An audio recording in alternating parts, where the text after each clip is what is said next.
Just Ship will have free pickup or 15% off your total shipping cost. Shop small, ship small. Just Ship is located across from Yandles Building Supply on North Magnolia. Call them at 352-234-3840.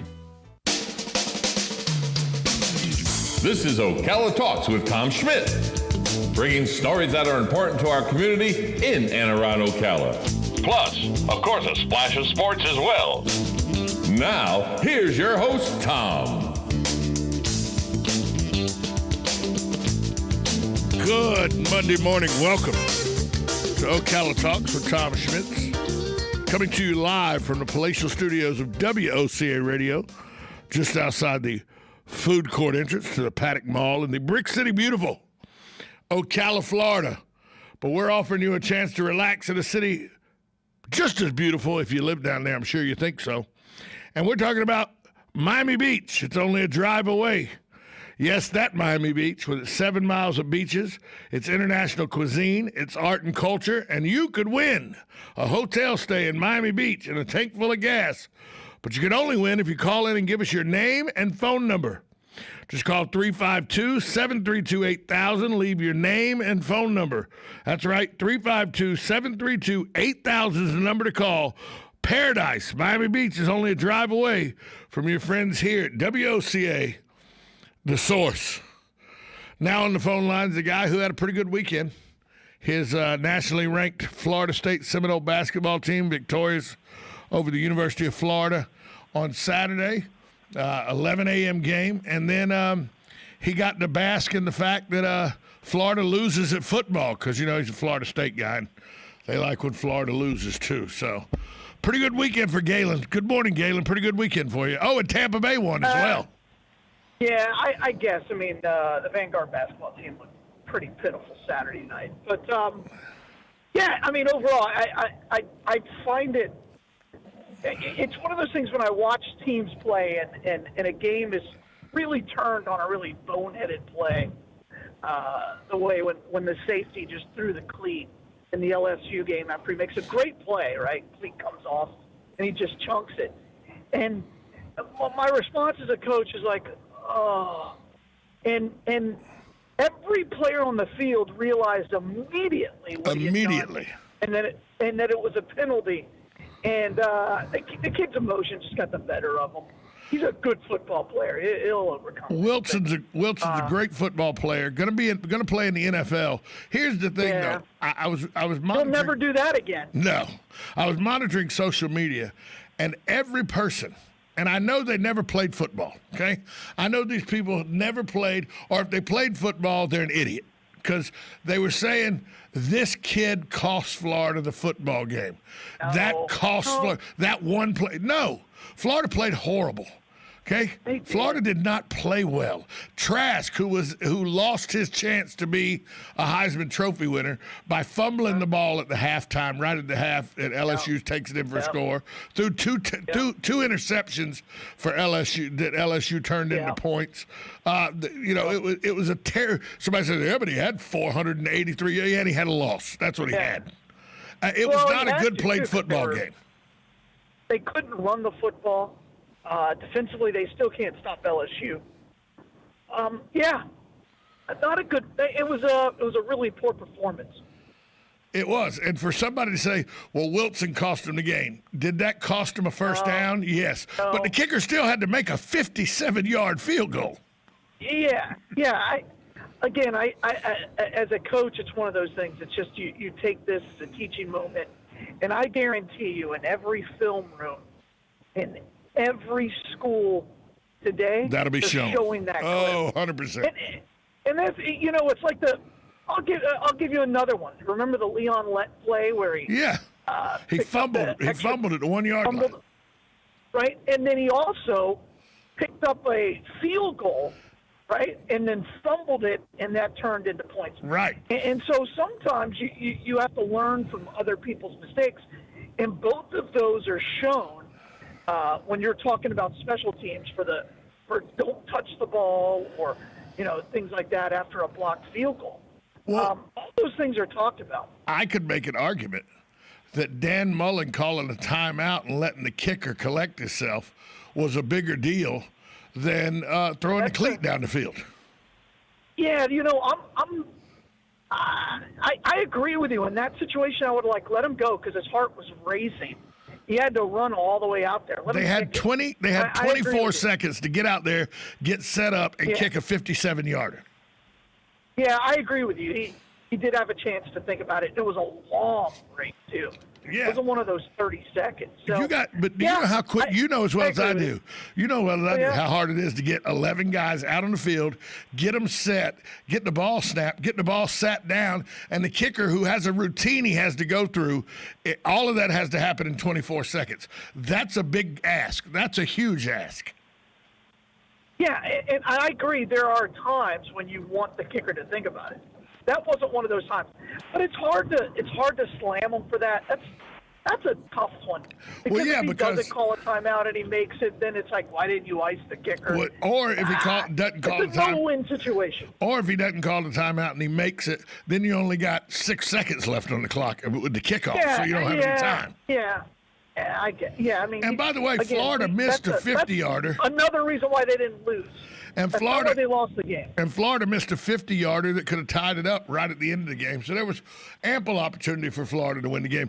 The bigger story to me is the tragic collapse of Keontae Johnson, and we still don't know what's going on with that. He's still in critical but stable condition in Tallahassee Hospital. Coach White's there, his family's there. But that's, I immediately thought of, when I saw him go down, I went, oh, damn, is this Florida's Hank Gathers? Yes. That's the first thing I thought of. I was watching it live. So was I. And I was like, whoa, what? And they never showed a replay, which is fine by me. And then you see, you're like, wait, what happened? And then you see, they show the video of Trey Mann crying, right? You're like, what the heck just happened? It's tragic. And then I thought Leonard Hamilton did a classy move by offering the Florida Gators if they just wanted to stop the game. Offered it to him twice, by the way. Offered it to him at the moment it happened really and at the halftime. Yeah, Florida played really well. Florida State's just really good. Scotty Barnes for Florida State's going to be one of those special players that comes, every 20 or so years through a program. I think he's that good. He has dunked on my son before. I remember going, that kid's pretty good. So it'll be fun. It's going to be fun to watch FSU this year. I think they had a chance of winning it all last year, and I think they're better this year. If they can get the right guard play. They have to get the right guard play. I think in late February, before COVID shut everything down, late February, early March, I believe the best team in the country, and I say this as a North Carolina fan because I'm a big Carolina fan in basketball. I believe the best team in the country resided in Tallahassee, Florida last year, going into the tournament that never was. Sure. And they're better this year. I agree with you 100%. Now, what's crazy is I think they would have been a 5 seed or maybe a 6 seed, but I don't think they would have gotten one of the number 1 seed. I'm sorry, a 2 seed. Yeah, they would have been ranked 5th or 6th overall. They'd have been a 2 seed. That's what I mean. I'm sorry. Yeah, but nobody wanted to play them because of their length. They had great guards, and I think this year they're just as good, if not better, because Scotty Barnes is so dynamic and such a special defensive player. And he'll become a better and better offensive player as time goes on. Let's talk for a minute about something that's getting a lot of play on national media, but I just think, okay, and maybe I'm wrong, maybe I'm misogynistic, I don't know, maybe you can help me, enlighten me, but for the first time in Power 5 history, a woman scores points in a college football game. She kicked an extra point. She's a goalkeeper for the women's nationally ranked soccer team at Vanderbilt. And she's a pretty good kicker because that's what goalies do. A snap, I know people are rushing at you, but they're not going to hit the kicker. Am I just not on board? Am I just dumb, or is this not as big a deal as everybody's making it? Well, what kind of upset me is the week before, just because she did a pooch kick, they gave her the SEC player, special teams player player of the week, yeah. And, at that point, you're just trying really hard. I've said this before many times. I think we make too big of a deal out of these firsts. But Vanderbilt's doing this as nothing more than a marketing thing. And all right, good for her. All right, let's just move on now. She's going to be on late night television shows and stuff. It's like, okay. Yeah, the young lady's name's Sarah Fuller. I want to get her name, Sarah Fuller. But, she's going to make her, you're right, she's going to make the late night circuit and everything. But she's just a football player. And by the way, a kicker. By the way, right? If you gave me, I could go out and kick a 26-yard field goal right now. Okay, there's no way I could even come close. But I couldn't. You don't have a neck. But in my heyday, of football, when I was 225 pounds and 4% body fat, playing football at Georgia Southern, which was a long time ago, by the way, I couldn't have kicked the 26-yard field goal then. I've never been able to kick a football. It's just one of those things, Good for her, and it happened at Vanderbilt. And the fact that it's in the SEC, I guess, makes it even big. Okay, whatever. But move on. Can we move on now?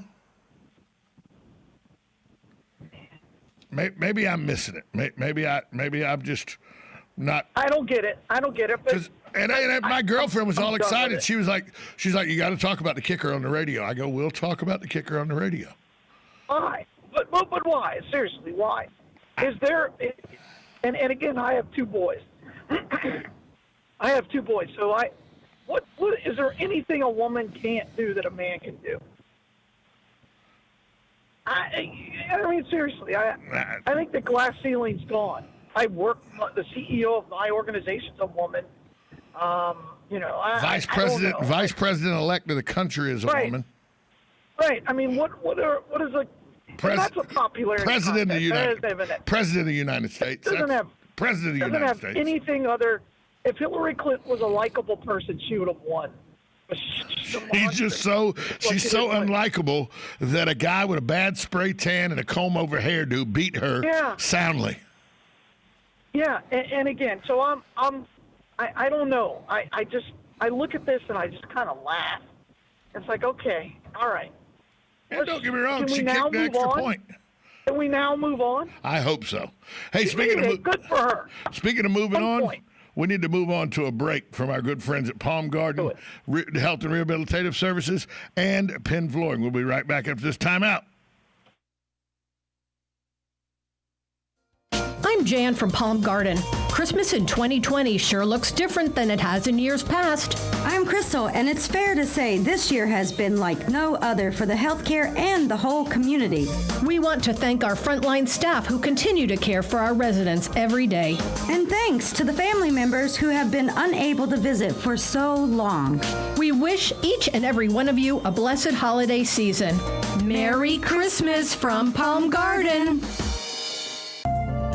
Hi, this is JP from Penn Flooring here in Ocala. I would like to invite you to come in and visit our spacious showroom where we have solutions for every style and budget. From wall-to-wall carpet to hardwood floors and tiles, we have an unsurpassed selection of flooring. At Penn Flooring, we've provided quality customer service with a family touch for over 25 years. Visit our website at pennflooring.com or come by our showroom, 1201 Southwest 17th Street, just over the bridge. Penn Flooring, quality customer service with a family touch.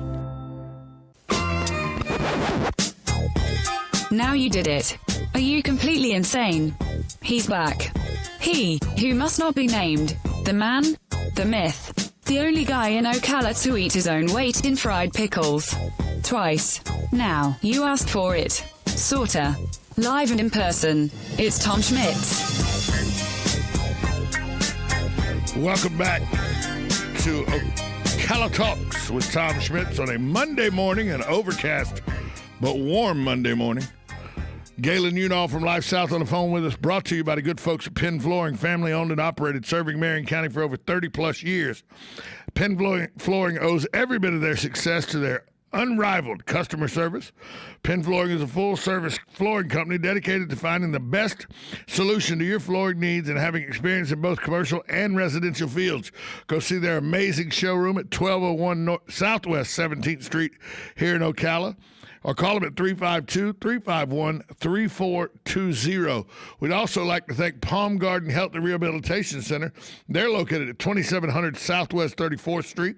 They offer skilled nursing, physical, occupational, and speech therapy. If you have any questions about Palm Garden Health and Rehabilitation or how they're handling the COVID-19 pandemic, please call them at 352-854-6262. Let's go back out and talk to Galen Unall from Life South. Galen, I got two things I need to talk to you about this morning, still to come. Right, bring it. One of them being the Tampa Bay Buccaneers. They convincing win over the Minnesota Vikings last night, yesterday afternoon. Yeah. Tom Brady looks sharp. The defense looks like it's coming around. They play Atlanta, my favorite team. They play them in Atlanta this coming Sunday, but I can start to say, for the first time, and I've watched a lot of Tampa Bay games this year because it's the only game on TV a lot of times. And for the first time, they looked like a complete football team yesterday in every facet, offense, defense, special teams. This could be a team that's hitting its stride right at the right time towards the end of the season.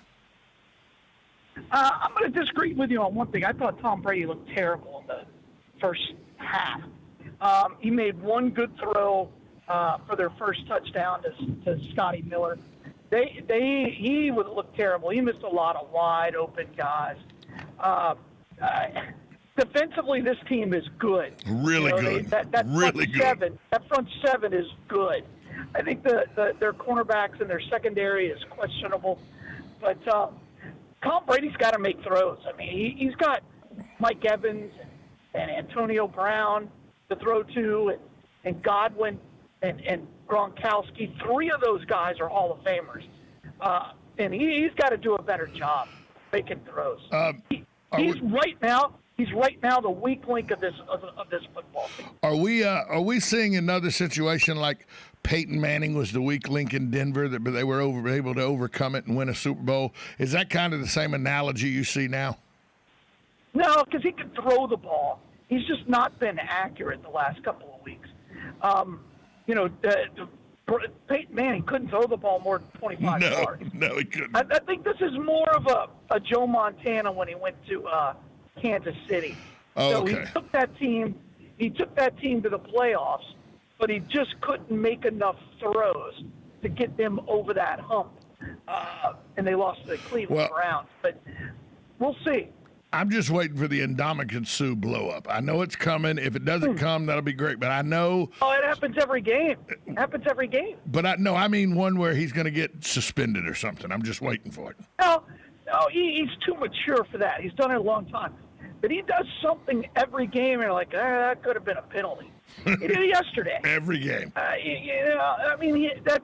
That's who he is. He bench pressed himself. He bench pressed himself off the running back one time by putting his head square on the side of the running back's helmet and lifted himself off the ground yesterday. Yeah, that's who Ndamukong Suh is, and I'm glad he's on my team. I definitely don't want to have dinner with the guy. No. And apparently he's that intense off the field too. But he is a special football player. And you have to be a little different to play in the NFL for as long as he has and to play with the intensity that he has. There's probably a lot to be said for the intensity he plays at. Now I saw this story and I thought, well, this is a good question to ask Galen, because Galen, if we had to say who had more Native American in him, you or Elizabeth Warren, I think we're going with you. Is that correct? Yeah, this whole thing with the Cleveland Indians is embarrassing. Do you know why they're called the Cleveland Indians? No, and I would hope you would expound on that. All right, so they're named after the Indians because their star player, when they were founded, was Jim Thorpe. Was an Indian. Oh, okay. Oh, he was an Indian, right? And so they called them the Cleveland Indians after their player who was an Indian. This whole thing, and I'm looking on social media, and all these people are like, yeah, they need to get rid of it. Why? Well, this is a sincere question. As an Indian, the Cleveland Indians do not offend me. The Washington Redskins don't offend me. And if you're offended by a mascot, you have much bigger issues. Now, if we want to talk about living conditions on reservations, I'll talk about that all day long. I think that's a much bigger issue than the type of mascot they have. Well, and I saw in the tweets they were like, yeah, they need to go after the Braves next. I'm like, why? Is calling somebody a Brave if you're an Indian? It's not an insult. It's not. Those are the people who went out and defended, and protected you. And I think that's where crazy. I think that's where the moniker of the Braves are going to help the Atlanta ball club. Is it's more of that was the strong-willed people. That was the strong-willed Braves of the Indian community that went out and protected the community and everything. I just think sometimes political correctness gets bad in the way. And who's calling? My question is, who's calling for this? Because very seldom do I see Native American groups calling for these things. It's usually some professor of Indian studies that's whiter than white that's sitting there in his blazer with the knee patches on the elbows, with his pipe and his little goatee because he's a wannabe beatnik from the 1960s, telling me what my moral compass should be. Am I wrong there? No, not at all. And how does this make our world better? It doesn't. Let me ask you that.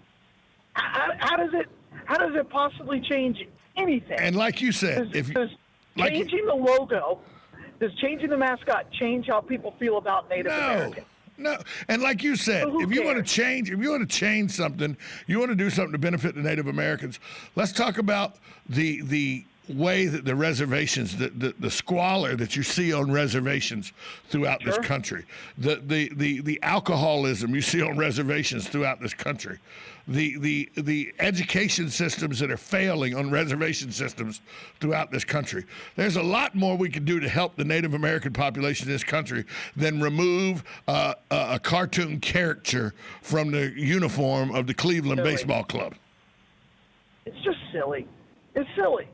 And you're a Native American, so that's why I definitely wanted to ask you about this. I am. I can't imagine being offended by it. Well, that's like the Florida State Seminoles. I don't like it. I don't really like the Indians baseball team because I'm a Red Sox fan. Right.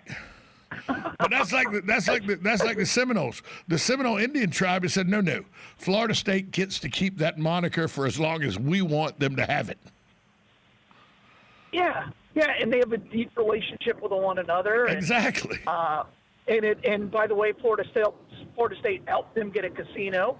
That's very important to that tribe. Yes. That's why they got it done so fast. Again, I'm over it. I'm just over it. I just don't understand. Do you remember when this started? Do you remember the first time it started? Remember the Syracuse Orange Men? In the 80s? The Syracuse Orange Men. Oh, yeah. And up until the point they changed the name, I didn't know Orange Men was a reference to the Indian nations. I know they called they changed the name of the Chippewas. Right. And then didn't they go something to Red Storm? Didn't they change one from the Red Storm? That was St. John's. St. John's Redmond. They were called the Redmen. Yeah, the Redmen, and then that's who it was. It wasn't Syracuse, it was St. John's. St. John's Redmond, that's what it was, yeah. Yeah.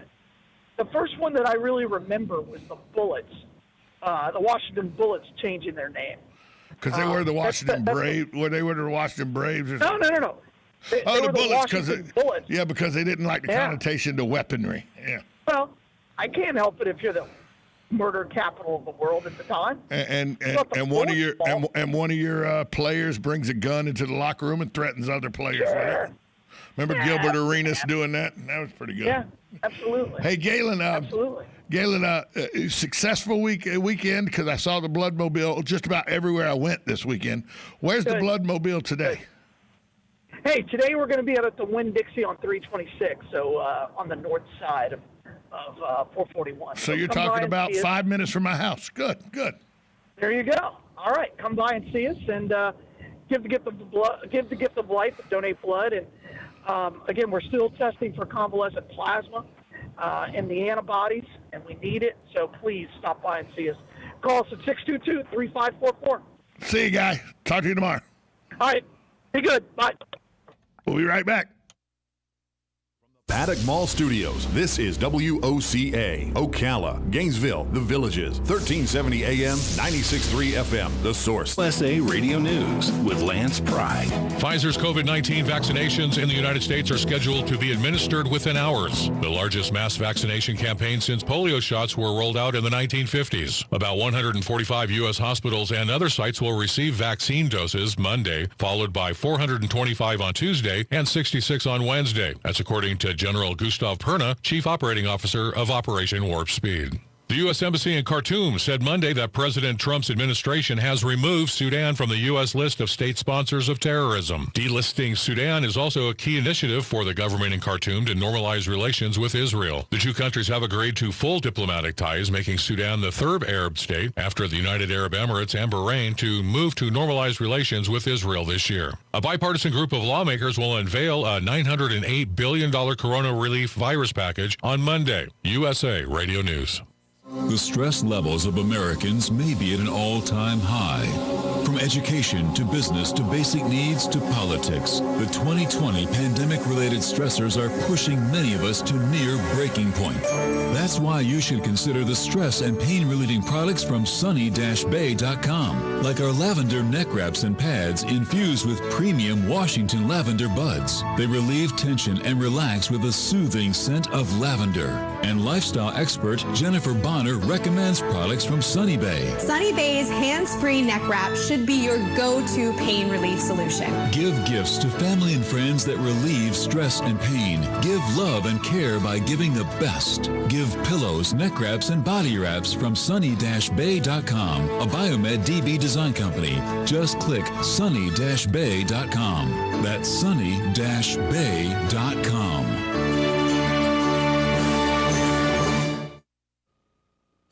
Nirvana Medical Spa. I'm sure you've heard that name, but exactly what is Nirvana Medical Spa? I'm Neelam Patel, and I will be live in the WOCA studio on Monday, December 14th at 8:35 a.m. to inform you just how to revitalize the health of your skin to become a better, brighter you at Nirvana Medical Spa. Please listen this coming Monday at 8:35 a.m. here on The Source WOCA. My website is nirvanamedicalspa.com. AccuSleep offers a safe and effective